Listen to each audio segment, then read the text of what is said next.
Welcome aboard the Travel DJ Blend podcast. Rest assured, your captain and host Brian B. has logged extensive destination event miles as a headlining private event DJ. So expect to reach new heights each and every episode. Your captain will cover everything from DJ tips and tricks, travel hacks, and entrepreneurial advice. Keep your seat in the upright position while we bring you interviews with industry pros, pop culture commentary, and of course, music recs. The perfect blend. The fasten seatbelt sign is on, as we will likely experience turbulence from knowledge nuggets and truth bombs being dropped regularly. You're going to need your tray table, as taking notes is optimal. Smoking is prohibited on this flight, but your mindset shift will be fire. Your crew will be elevating the conversation and challenging the status quo. We know you have a choice when you fly this high, and we thank you for choosing the Travel DJ Blend podcast. Here's your captain, Brian B. Enjoy your flight.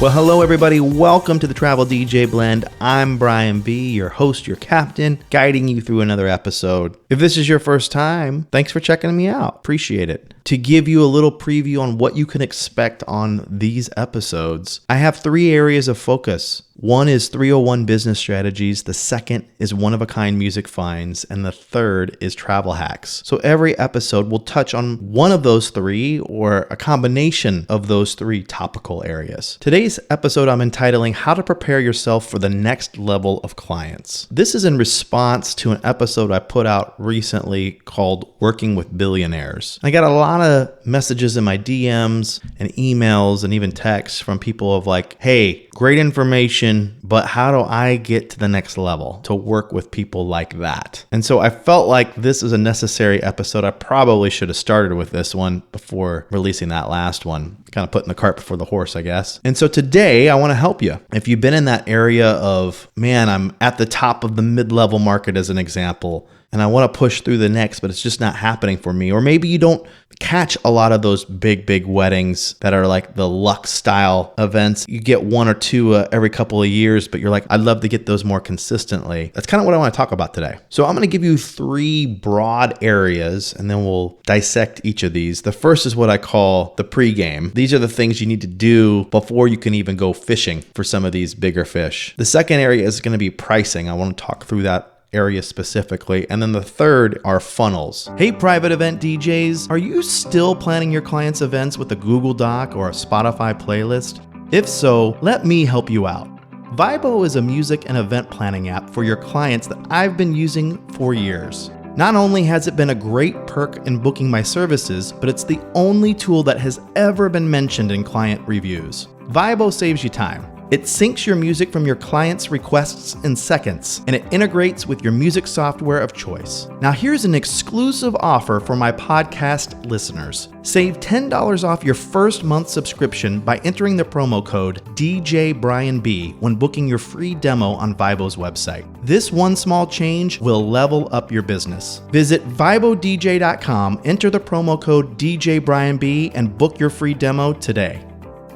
So let's start with the pregame. One of the things I learned after going to the Engage conference my first time was that my social media, comparable to some of the people who were there, was not the same. The level of events that I was showing was nowhere near the level that was being shown on some of the social medias I was seeing. So I booked a meeting with Samantha Roberts, who was running and still does the Engage social media. She lived in New York City. I lived in New York City. She graciously gave me some time over coffee, and my goal was really to hire her. She was also working with Clientele at the time, Marcy Bloom, and I believe 1 or 2 others, in addition to Engage. And she graciously went through my social media and said, right out of the gate, your stuff doesn't work. It's not going to attract the kind of the level of people that you need. So the first thing that she suggested was, you need to go back through this and do an audit and pull all the things that don't make sense for the clientele you're looking for. And I have to say that was painful to hear. Not that the stuff wasn't up to par, but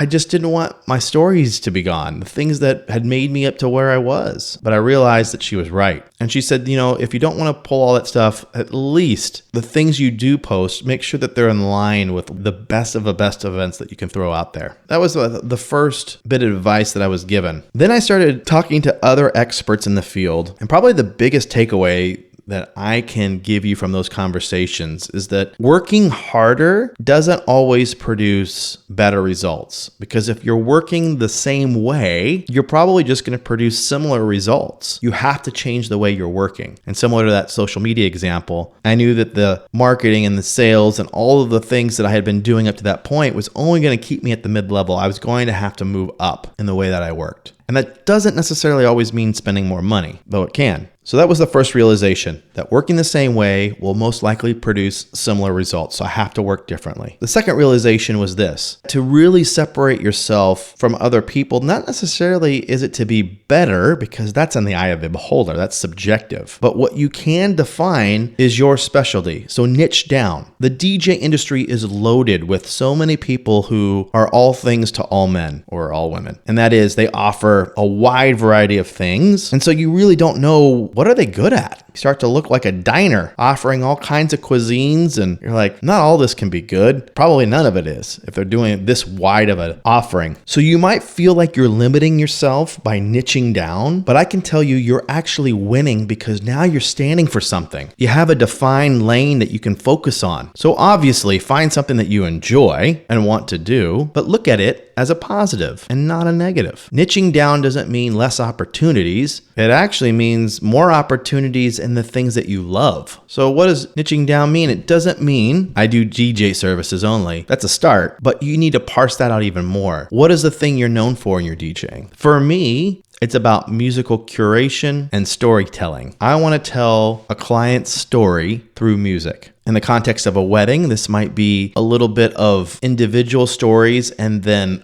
a couple story. So I built, and this gets to my third thing here, a process around that deliverable. And I'm constantly peeling back the onion of what more can I do with this to hit the bullseye and telling this couple's or this client's story through music. So the third pregame area of focus for you would be process.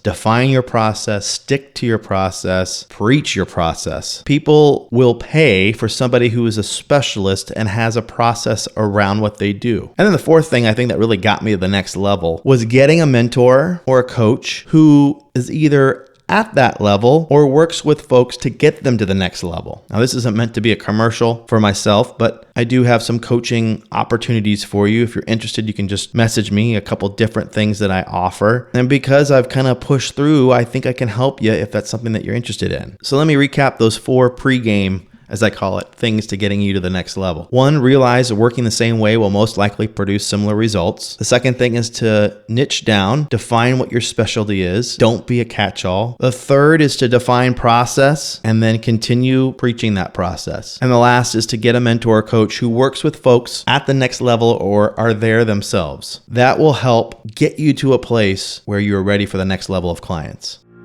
True confession time. In 2010, I had grown my performance team to 13 DJs, and we were about to hit 7 figures in revenue for the first time, in a small town no less. 15 months later, we were down to 3 of those 13 DJs, and I was blaming everything and everyone. It took years for me to realize that it was my leadership, company culture, and ultimately me that were the problems. If only Brock Barton Lifestyle Leadership Coaching had been around. Lucky for you, it is available now. And to me, this is a game changer for our industry. After everything we have all experienced in the last few years, health and wellness has never been more important. And Brock Barton Lifestyle Leadership Coaching is tailor-made for our industry. Go to brockbarton.com, and for my podcast listeners, mention Brian B for a free 1-hour coaching session. You have to first lead yourself before you can lead others. This is a can't-miss opportunity. The next area of focus I want to talk about is pricing. How do you define what that pricing looks like? Because you know they have the money to do it. So where do you price yourself at? My initial strategy was just to pull a number out of my behind and hope that it was high enough, something I would be grateful for, but also realistic enough that they would actually book at. And that's a terrible strategy. It's a rookie strategy. So pricing is going to be a tricky thing. It needs to be far enough away from your current rate where people notice and they go, oh, something must be different. So you going up $100 or $1,000, even that isn't going to be enough to be a head turner. A coach I was working with would say 3 times the number. It should make you throw up in your mouth when you say it. That's when you know you're at the right spot. So how do you get to that price point number? Well, you have to decide for your life, how many events in an ideal situation would you want to work with a client of that caliber? What are my expenses that I have to make this amount? How much time am I putting into each event? And based on that, that dictates the number of events and the number that you need to ultimately charge. That's how you get to the price point. The second thing I would say about pricing is you have to be able to explain how you got there to the point of what I'm talking about now, but also the breakout of pricing. So what am I truly paying for? When you lump it in with a package, I typically don't know what you value. Is it the speakers? Is it the day of service? Is it the talent? This isn't about defending a price. This is about explaining a price. So lay it out in such a way that it is very easy to understand and that you can explain. And the third thing I'd say is, what are the benchmarks for receiving payments? In other words, what's your deposit structure and your payment due structure look like? And can you articulate this in a way that again is explained and doesn't have to be defended? When you get those 3 things right with pricing, you've nailed it. Again, to recap the pricing area, defining how you get to the price point number through the process I talked to you about. The second question would be, can you explain your pricing so that you never have to defend it? And third, signifying the benchmarks for receiving payments. What's your payment structure? Why is it the way it is? Again, explain, don't defend. Hey DJs, real quick, Brian B here with a tip. One of the hottest DJ music pools right now is Heavy Hits. Are you familiar with it? You need to be.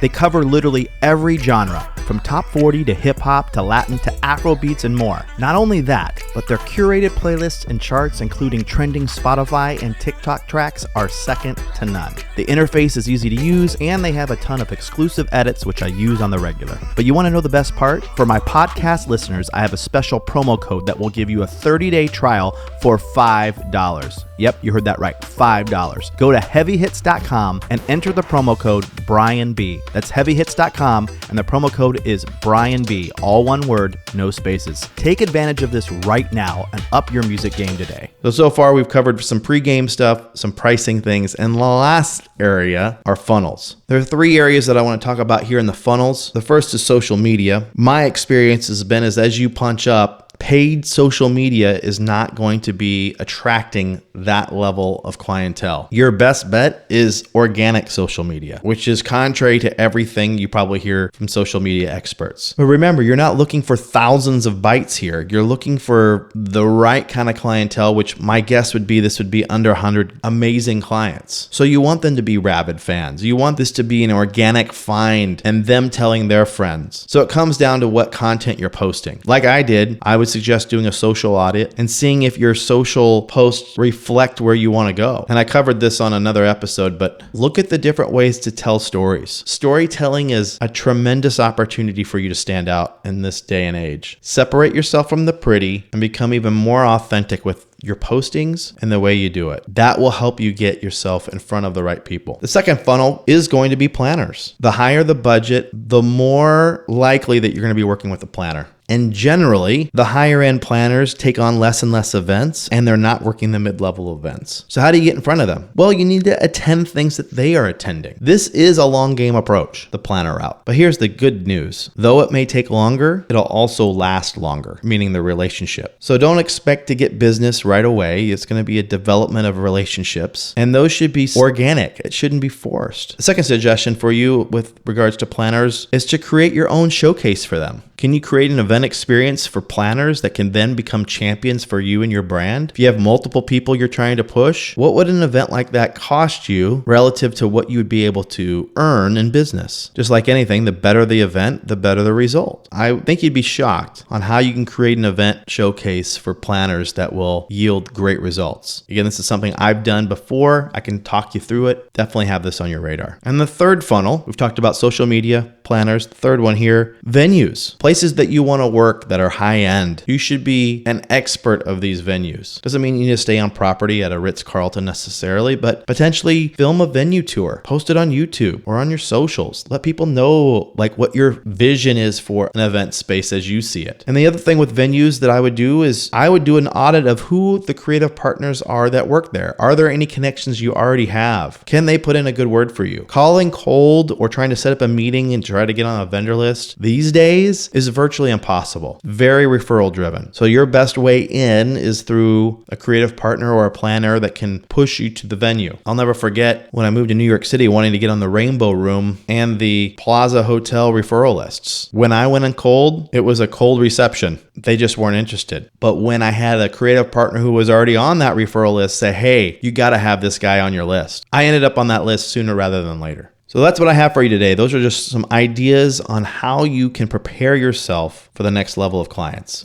Thanks for listening. I'd love to hear your thoughts on this. Comment on the social media post when I post this message. Last thing I'll mention before I sign off, I've recently started posting all of my episodes to YouTube. So if you consume content through that medium, search the Travel DJ Blend podcast on YouTube. I'm starting with this season and we'll put the backlog of previous seasons 1 through 4 on there as I can get to it. Hope you've enjoyed this episode. We'll talk to you soon. Thanks for listening. You can find this podcast on multiple platforms: Apple Podcasts, Spotify, and Stitcher. If you have a topic you'd like covered, DM us on Instagram at the Travel DJ Blend. We'd appreciate you sharing the love with a comment or a share on our social media posts for this episode. And if you are really digging the content, help us with the algorithms by leaving a review on any of the platforms we just mentioned. Until our next time together, this is the Travel DJ Blend Podcast.